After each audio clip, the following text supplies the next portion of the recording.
Hi ಸ್ನೇಹಿತರೆ, ಎಲ್ಲರಿಗೂ YouTube ಚಾನಲ್ಗೆ ಸ್ವಾಗತ. ಭಾಗ್ಯಲಕ್ಷ್ಮಿ ಧಾರಾವಾಹಿಯಲ್ಲಿ ಏನಾಗುತ್ತೆ ಅಂತ ನೋಡೋಣ ಬನ್ನಿ. ಭಾಗ್ಯ ಇವತ್ತು ಕೆಲಸ ಸಿಗಲೇಬೇಕು. ತನ್ವಿಗೆ ಬರ್ತ್ಡೇ ಪಾರ್ಟಿಗೆ ಮತ್ತು ಅವಳಿಗೆ ಫೋನ್ ಗಿಫ್ಟ್ ಮಾಡೋಕ್ಕೆಲ್ಲ ಬೇಕೇ ಬೇಕು ಅಂತೇಳಿ ಕೆಲಸ ಹುಡ್ಕೊಂಡು ಹೋಗ್ತಾಳೆ.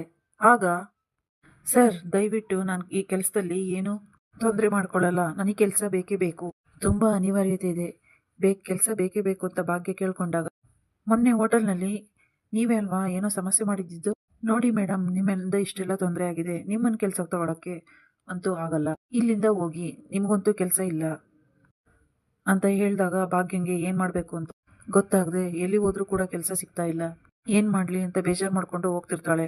ಆಗ ಯಾರೋ ಒಬ್ರು ಸಿಕ್ಕಿ, ನಿಮಗೆ ಕೆಲಸ ತಾನೇ ಬೇಕು, ಆದರೆ ನೀವು ಕೇಳಿದ ಕೆಲಸ ಅಂತೂ ಸಿಗೋದಿಲ್ಲ, ಈ ಬರ್ತ್ಡೇ ಪಾರ್ಟಿಗಳಲ್ಲಿ ಅರ್ಜೆಂಟಾಗಿ ಜೋಕರ್ ವೇಷ ಹಾಕೊಂಡು ಡ್ಯಾನ್ಸ್ ಮಾಡೋರು ಬೇಕು, ನೀವು ಡ್ಯಾನ್ಸ್ ಮಾಡ್ತೀರಾ, ಕೈ ತುಂಬ ಸಂಬಳ ಸಿಗುತ್ತೆ ಅಂತ ಹೇಳಿದಾಗ, ಅಯ್ಯೋ ಏನು ಹೇಳ್ತಿದ್ದೀರಾ, ಆ ಕೆಲಸನ ಅಂತ ಯೋಚನೆ ಮಾಡ್ತಾ, ಯಾವ ಕೆಲಸ ಆದರೆ ಏನಂತೆ, ನಿಯತ್ತಾಗಿ ದುಡಿಬೇಕು, ಸರಿ ಆಯಿತು ಮಾಡ್ತೀನಿ ಅಂತ ಹೋಗಿ ಜೋಕರ್ ವೇಷ ಹಾಕ್ಕೊಂಡು ಡ್ಯಾನ್ಸ್ ಮಾಡೋಕ್ಕಂತ ಹೋಗ್ತಾಳೆ. ಹಾಗೆ ಇಲ್ಲಿ ಶ್ರೇಷ್ಠ ತನ್ವಿ ಬರ್ತ್ಡೇಗೋಸ್ಕರ ಅಂತ ಎಲ್ಲ ತಯಾರಿನೂ ಮಾಡಿಕೊಂಡು, ತನ್ವಿ ನಿನಗೋಸ್ಕರ ಅಂತ ನಾನು ಮತ್ತು ನಿಮ್ಮ ಪಪ್ಪ ಇಬ್ಬರು ಸೇರಿಕೊಂಡು ಎಷ್ಟೊಂದು ಅರೇಂಜ್ಮೆಂಟ್ ಮಾಡಿದ್ದೀವಿ, ನೀನೊಂದು ಕೆಲಸ ಮಾಡು, ನಿಮ್ಮಮ್ಮ ಅಂತೂ ಯಾವ ಬರ್ತ್ಡೇನೂ ಮಾಡಲ್ಲ, ಅವಳು ಮನೆ ಇಲ್ಲ ಅಂತ ಗೊತ್ತಾಯಿತು, ತಪ್ಪಿಸ್ಕೊಂಡು ಎಲ್ಲಿ ಬರ್ತ್ಡೇ ಪಾರ್ಟಿ ಕೊಡಬೇಕಾಗುತ್ತೋ ಅಂತ ದುಡ್ಡಿಲ್ಲದೆ ಮನೆ ಮುಚ್ಕೊಂಡು ಕೂತಿರ್ಬೇಕು ಎಲ್ಲಾದರೂ.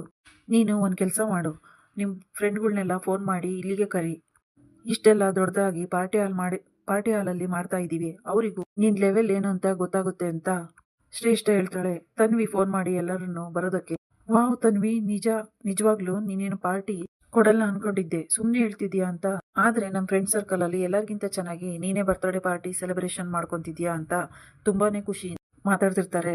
ಹಾಗೆ ಅಲ್ಲಿ ತಾಂಡವ್ ಮತ್ತೆ ಶ್ರೇಷ್ಠ ಇಬ್ಬರು ಸೇರಿ ತನ್ವಿಗೆ ಫೋನ್ ಕೊಡಿಸಿದಾಗ ಎಲ್ಲರಿಗೂ ಆಶ್ಚರ್ಯ ಆಗುತ್ತೆ. ವಾವ್ ತನ್ವಿ, ಎಲ್ಲರಿಗಿಂತ ಫೋನು ನಿಮ್ದೇ ಚೆನ್ನಾಗಿದೆ ಅಂತ ಎಲ್ಲರೂ ಮಾತಾಡ್ತಿರ್ಬೇಕಾದ್ರೆ, ನಿಮ್ಗೆ ಏನೇನು ಬೇಕೋ ಎಲ್ಲನೂ ತಗೊಂಡು ತಿನ್ನಿ, ಎಂಜಾಯ್ ಮಾಡಿ ಅಂತ ತನ್ವಿ ಹೇಳ್ತಾಳೆ. ಹಾಗೆ ಇಲ್ಲಿ ಭಾಗ್ಯ ನೋಡಿದ ತಕ್ಷಣನೇ ಅದನ್ನೆಲ್ಲ ಶಾಕ್ ಆಗುತ್ತೆ.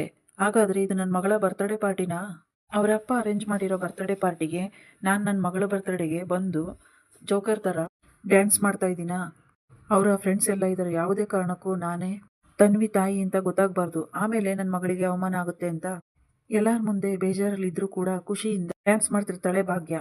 ಈ ಕಡೆ ಕುಸುಮ ಮತ್ತು ಧರ್ಮ ಅವರನ್ನು ಕೂಡ ಕರ್ಕೊಂಡು ಹೋಗಿರ್ತಾಳೆ ತನ್ವಿ. ಆಗ ಭಾಗ್ಯ ಎಲ್ಲಿ ಹೋದ್ಲು, ಫೋನ್ ಬೇರೆ ತೆಗಿತಿಲ್ಲ ಪಾಪ ಅಂತ ಎಲ್ಲರೂ ತುಂಬ ಟೆನ್ಷನ್ ಮಾಡಿಕೊಂಡು ಹುಡುಕ್ತಿರ್ತಾರೆ. ಹಾಗೆ Tanvi, thank you so much ಪಪ್ಪ, ಇವತ್ತು ನಿಮ್ಮಿಂದಾಗಿ ನನ್ನ ಮರ್ಯಾದೆ ಉಳಿತು, ನಿಜವಾಗ್ಲೂ ಅಮ್ಮ ನನಗೆ ಪ್ರಾಮಿಸ್ ಮಾಡಿದ್ರು, ಆದರೆ ನಿಜ ಅಮ್ಮ ಬರ್ತ್ಡೇ ಮಾಡ್ತಾರೆ ಅಂತ ಅಂದ್ಕೊಂಡಿದ್ದೆ, ಈ ಥರ ಮೋಸ ಮಾಡ್ತಾರೆ ಅಂತ ಅಂದ್ಕೊಂಡಿರಲಿಲ್ಲ, ಐ ಹೇಟ್ ಅಮ್ಮ ಅಂತ ಕೋಪ ಮಾಡ್ಕೊಂಡು ತನ್ವಿ ಹೇಳಿದಾಗ, ತಾಂಡವ್, ನಾನು ಹೇಳಿರ್ಲಿಲ್ವಾ ನಿನ್ನ ಮಕ್ಕಳು ನಿನ್ನ ಹತ್ರ ಬರೋ ಹಾಗೆ ಮಾಡ್ತೀನಿ ಅಂತ, ಹೇಗೆ ಅಂತ ಶ್ರೇಷ್ಠ ಹೇಳಿದಾಗ, ವಾವ್ ನಿಜವಾಗ್ಲೂ ಥ್ಯಾಂಕ್ ಯು ಸೋ ಮಚ್ ಅಂತ ತಾಂಡವ್ ಕೂಡ ಖುಷಿಯಾಗಿರ್ತಾನೆ. ಆಗ